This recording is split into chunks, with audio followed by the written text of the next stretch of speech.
अमेरिकी white house ने Lebanon में हिजबुल्ला मिलिशियाज के लिए ईरानी निजाम हुकूमत की सपोर्ट के हवाले से एक सरकारी बयान जारी कर दिया है। बयान के मुताबिक ईरान से जदीद असलहा हिजबुल्ला को मुंतकिल करने की कार्रवाइयों में इजाफा हुआ है और लेबनान की खुद मुख्तारी को सबोताज करने के लिए खित्ते में सियासी और इक्तिसादी अदम इस्तेहकाम का सबब बन रहा है। व्हाइट हाउस ने जोर दिया है कि हिजबुल्ला को जदीद हथियारों की मुंतकिली की कार्रवाइयां अमेरिका की कौमी सलामती और खारजा पॉलिसी के लिए गैर मामूली खतरा बन रही है। इधर इजराइल के फौजी चीफ ने जोर दिया है कि ईरान अपनी इन ओछे हथकंडों से बाज रहे, वरना इजराइल खुद मुख्तारी की किसी भी खिलाफ वर्जी का जवाब बड़े जोर तरीके से देगा। नाजरीन ग्रामी, इजराइल ने जवाब दिया भी है, क्योंकि इजराइल ने कार्रवाई की है शाम के अंदर और शाम के अंदर 5 ईरानी मिलिशियाज को मार गिराया है। आपको यह भी बता दें कि शाम में इंसानी हकूक के लिए काम करने वाले इदारे जो हैं, उनका यह कहना है कि हमला जो मशरकी इलाके हैं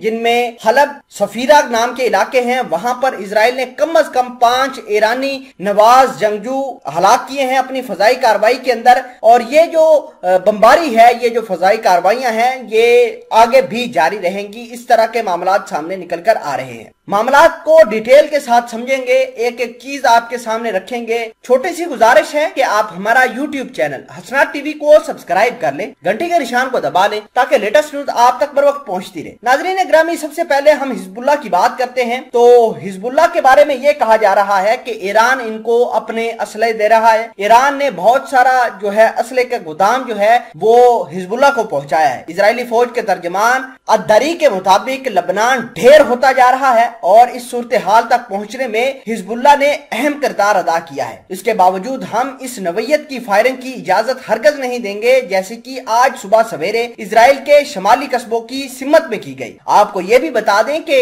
इजराइल के टेरिटरी के ऊपर 4 रॉकेट अटैक किए गए। उसके अलावा बहुत सारी फजाई कार्रवाइयां जो हैं वो हुई, यानी रॉकेट अटैक किए गए, छोटे मजाइलों से, मोटार से हमला किया गया इजराइल के ऊपर। और इजराइल के जो फौजी तर्जमान अद्दारी हैं, उनका यह कहना है कि हम लेबनान की जानब से इजराइल की खुद मुख्तारी की हर खिलाफ वर्जी का अलानिया या खुफिया जवाब जरूर देंगे। दूसरी जानब इजराइल की फौज ने लेबनान का एक इलाका है जिसका नाम हामोल है, उसको निशाना बनाया है। इजराइल के जो है वहां पर फजाई कार्रवाई भी की है, बम भी बरसाए गए हैं। ये कार्रवाई रात के दौरान जनूबी लेबनान के जानब से 2 रॉकेट दागे जाने के बाद की गई है। आपको ये बता दें कि लेटेस्ट कार्रवाइयां जो इजराइल के ऊपर हुई हैं उसके मुताबिक 4 से 5 रॉकेट अटैक किए गए हैं और उसके बाद इजराइल की फौज ने कार्रवाई की है। इजराइल ने अपने टैंक जो है वो वेस्टर्न साइड के ऊपर इकट्ठे करना शुरू कर दिए हैं, अपनी फौज को अलर्ट करना शुरू कर दिया है। अगर बात करें सीरिया के अंदर, तो सीरिया के हलब इलाके और अल असीरा के अंदर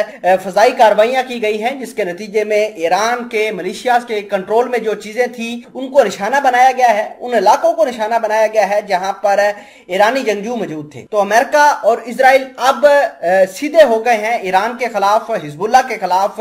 लेकिन इस तमाम तरह कार्रवाइयों के अंदर एक हैरान कुन चीज भी सामने निकल कर आई है कि हमास की जो अल कस्साम फोर्स है वो चुपचाप बैठी हुई है। उसने ना कोई बयान दिया है, ना ही किसी किस्म का कोई अटैक किया है। फिलवक्त के लिए आपको ये बता दें कि हिजबुल्ला के आला हुकाम ने अल कस्साम को कहा है कि वो भी हिजबुल्ला की तर्ज पर इजराइल के ऊपर अटैक करें।